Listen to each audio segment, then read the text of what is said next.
உலகெங்கிலும் பறந்து வாழும் ஜோதிடம் டாக்ஸ் தமிழ் நேயர்களுக்கு அன்பு வணக்கம். நான் ஜோதிடர் குரு வரதராஜ பெருமாள். நம்ம இந்த நிகழ்ச்சி மூலியமா உங்கள எல்லாத்தையும் பார்க்குறதுல நான் ரொம்ப சந்தோஷப்படுறேன். முக்கியமா இந்த நிகழ்ச்சி நம்ம என்ன பார்க்க போறோம் அப்படின்னு கேட்டீங்க அப்படின்னா வந்து, ஜூலை மாதம் 15ஆம் தேதி வரக்கூடிய ஜூலை மாதம் 2026ஆம் வருஷம் ஜூலை மாதம் 15ஆம் தேதி சனி பகவான் வந்து வக்ர நிலைக்கு போறாரு. இந்த வக்ர நிலையில அவர் எத்தன நாள் இருக்க போறாரு? எவ்வளோ மாசம் பயணிக்க போறாருன்னா, நவம்பர் 30ஆம் தேதி வரைக்கும். அதாவது நாள் கணக்குல பார்த்தீங்கன்னா, ஒரு 138 நாட்கள் வந்து வக்ர நிலையில இருக்க போறாரு. ஸோ இந்த வக்ரம்னா என்ன? வக்ரம் நிலையில சனி பகவான் இருக்கிறதுனால என்ன பலன் குடுக்க போறாரு? தற்சமயம் அவர் வந்து கோச்சார ரீதியா மீன ராசியில இருந்துட்டு இருக்கிறாரு. ஸோ அந்த மீன ராசியில இருந்து அ ஒவ்வொரு ராசிக்கும் என்னென்ன பலன்கள், அதாவது மேஷம் முதல் மீனம் வரையான 12 ராசிக்காரர்களுக்கும் என்ன மாரியான பலன்கள் குடுக்க போறாரு அப்படின்றத நம்ம பார்க்க போறோம். மேலும் ஆண்டு கிரகங்கள், மற்ற கிரகங்களோட நிலைகள்லாம் வச்சு உங்களுக்கான துல்லியமான சரியான பலன்கள் குடுக்க போறேன். நிச்சயமா நிகழ்ச்சிய தொடர்ந்து பாருங்க. கண்டிப்பா உங்களுக்கு பயனுள்ளதா இருக்கும். கன்னி ராசிக்காரர்களுக்கு சனி பகவான் வக்ரம் நிலை அடையக்கூடிய அந்த 138 நாட்களும் சிறந்த ராஜயோக நாள். ஒவ்வொரு நாட்களும் உங்களுடைய வளர்ச்சிக்கு உதவக்கூடிய, உங்கள அடுத்தடுத்த கட்டங்களுக்கு உயர்த்தக்கூடிய ஒரு அற்புதமான காலமா இருக்க போகுது அப்படின்னு நீங்க தெரிஞ்சுக்கணும். காரணம் என்னன்னா, கன்னி ராசிக்காரர்களுக்கு சனி பகவான் முதல்ல யாருன்னு பார்க்கணும். கன்னி ராசி அதிபதி புதனுக்கு முதல் தரமான நட்பு கிரகம் அப்படின்னா சனி தான் சொல்லணும். சுக்கிரனை விட ரொம்ப சிறந்த நட்பு கிரகமா நம்ம வந்து சனி தான் பார்க்க முடியும். காரணம் என்னன்னு கேட்டீங்கன்னா, சனி தான் கன்னி ராசிக்காரர்களுக்கு பூர்வ புண்ணிய ஸ்தானத்துக்கு அதிபதி அவர்தான். இந்த பூர்வ புண்ணிய ஸ்தானம்னு சொல்லக்கூடிய 5ஆம் இடத்துக்கு அதிபதியா வந்து, அவர் வந்து 7ஆம் கேந்திரத்தில, அதாவது ஒரு 5ஆம் இடம்ன்றது வந்து திரிகோண ஸ்தானம். அந்த திரிகோண ஸ்தானத்துக்கு அதிபதியா வந்து அவர் 7ஆம் கேந்திர ஸ்தானத்தில ஏறி நிக்கும்போது வந்து, அந்த திரிகோண ஸ்தானத்துக்குரிய யோக பலன்கள் எல்லாத்தையுமே வந்து பரிபூரணமா சிந்தாம, சிதறாம உங்களுக்கு அள்ளி குடுக்க போறாருன்னு அர்த்தம்.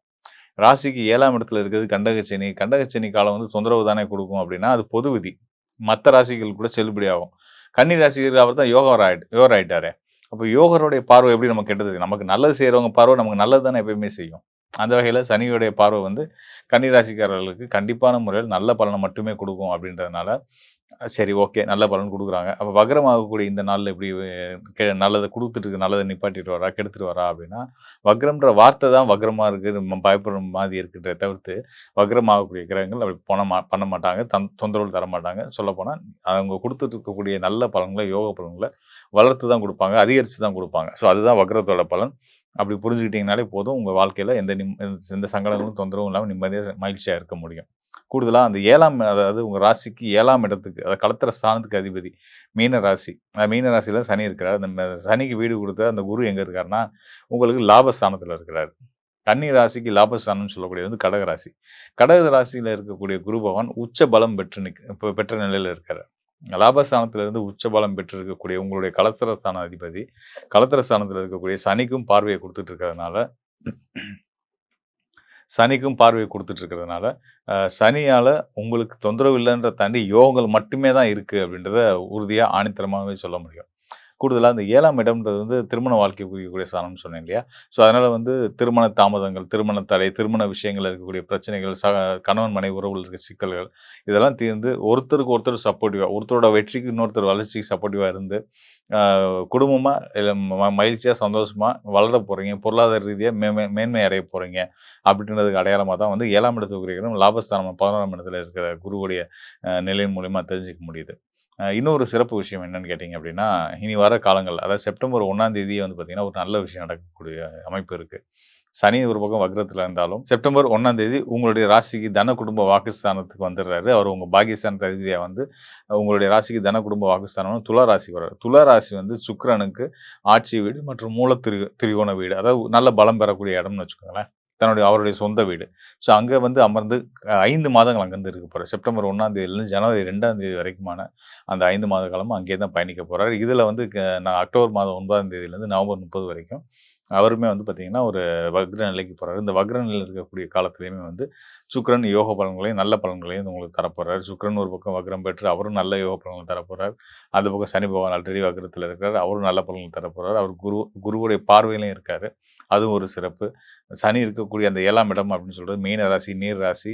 சனிக்கு வீடு கொடுத்த குரு இருக்கிறது கடகராசி, அது ஒரு நீர் ராசி. நீர் ராசி தொடர்புல இருக்கக்கூடிய இந்த கிரகங்கள் எல்லாம் வெளிநாட்டு தொடர்புகள் மூலியமா உங்களுடைய இப்ப எல்லா வகையான பொருளாதார ஏற்றங்களுக்குமே உறுதுணையா இருக்க போறாங்க. நீங்க எடுக்கக்கூடிய நல்ல மாற்றங்கள், நல்ல முயற்சிகள் என்னென்ன ஆசைப்படுறீங்களோ, என்ன விரும்புறீங்களோ, அதையெல்லாம் வந்து உங்க கை மேல வந்து கிடைக்க வைக்கிறதுக்கு கோச்சார கிரகங்கள் மிகப்பெரிய உறுதுணையா இருக்க போறாங்க. அதனால எத பத்தியும் கவலைப்படாம தைரியமா, சந்தோஷமா மனசுல பட்டத செஞ்சு நீங்க நடந்து போயிட்டே இருங்க. உங்க பாதையில வந்து எந்தவித பிழையும் இல்லாதனால, வழியில மடியில கனம் இல்லாத வழியில பயம் இல்லன்ற மாரி தைரியமா போயிட்டே இருங்க. வாழ்க்கையில வெற்றிய தான் அடைவீங்கன்றத நான் உறுதியா சொல்லிக்கிறேன். இதுவரைக்கும் நம்ம ஒவ்வொரு ராசிக்காரர்களுக்குமான சனி வக்ர பயிற்சி பலன்கள் பார்த்துருக்கிறோம். ஸோ இதில வந்து இந்த வக்ர நிலையில சனி அப்டின்னா நீங்க பயப்பட வேண்டாம் அப்டின்றத நான் உங்களுக்கு நான் தெளிவா விளக்கி சொல்லியிருந்திருக்கிறேன்.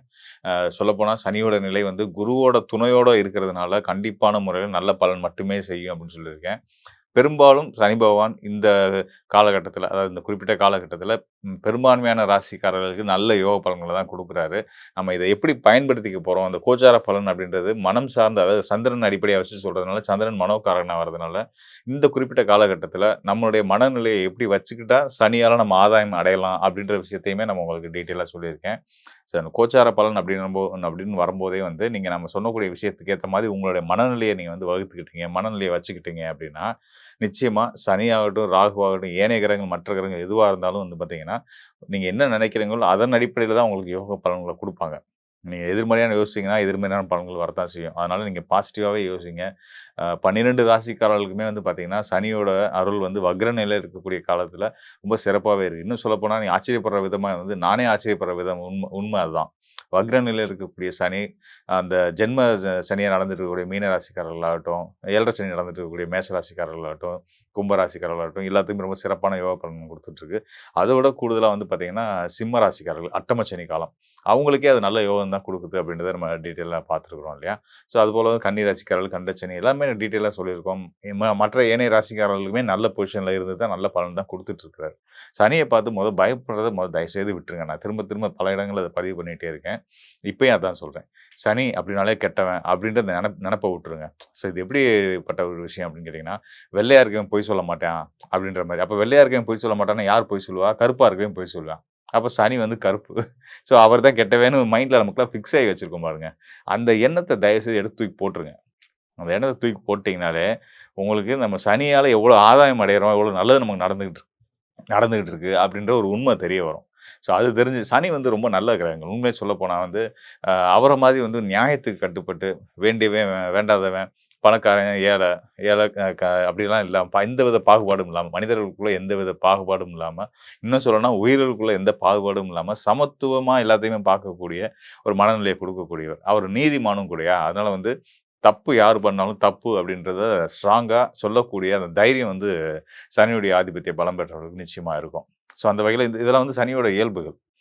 நம்மளுடைய ஆயுள் காரகனும் சனி தான். உழைப்பு தான் வந்து நமக்கு வந்து ஆ தெய்வம்ன்ற அளவுக்கு நம்ம சொல்லலாம். பெரியவங்க அப்படிதான் சொல்லியிருக்காங்க. "நீ உழைச்சா நீ பொழைக்கலாம். நீ உழைச்சா நீ சாப்பிடலாம்."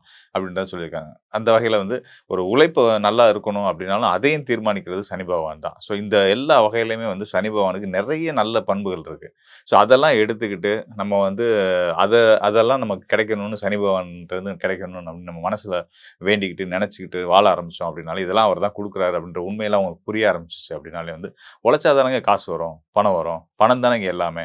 உங்களுக்கு பணம்ன்றது குருன்னு எடுத்துக்கிட்டீங்க அப்படின்னா, அந்த பணம் வர வைக்கிற வழியே வந்து சனி பகவான் தானே. அப்படிப்பட்ட சனி பகவான நம்ம கெட்டவன்னு எப்படி நெனைக்க முடியும்?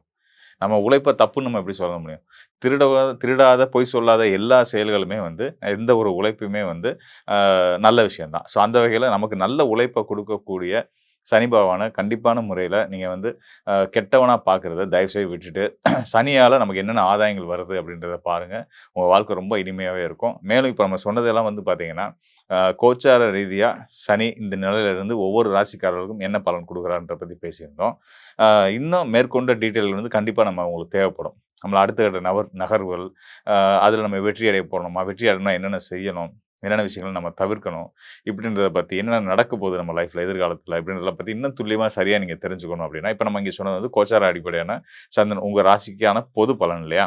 ஸோ இந்த பொது பலன் தாண்டி உங்களுக்கான ஒவ்வொரு நபருக்குமான துல்லியமான, தனித்துவமான பலன்கள தெரிஞ்சுக்கணும் அப்படின்னா, நம்மளுடைய சுயஜாத ஆய்வு அவசியம். அதனால உங்களுக்கு உங்களுடைய அ அடுத்து வரக்கூடிய காலத்த பத்தி தெரிஞ்சுக்கணும். உங்க வாழ்க்கையில இருக்க பிரச்சனைய தீர்க்கிறதுக்கான வழிய தெரிஞ்சுக்கணும் அப்படின்னா, இந்த டிஸ்பிளேல இருக்க என்னுடைய எண்ணுக்கு தொடர்பு கொள்ளுங்க. நிச்சயமா உங்களுக்கு ஒரு தெளிவையும், கிளாரிட்டியும் நான் உறுதியான முறையில குடுக்குறேன்.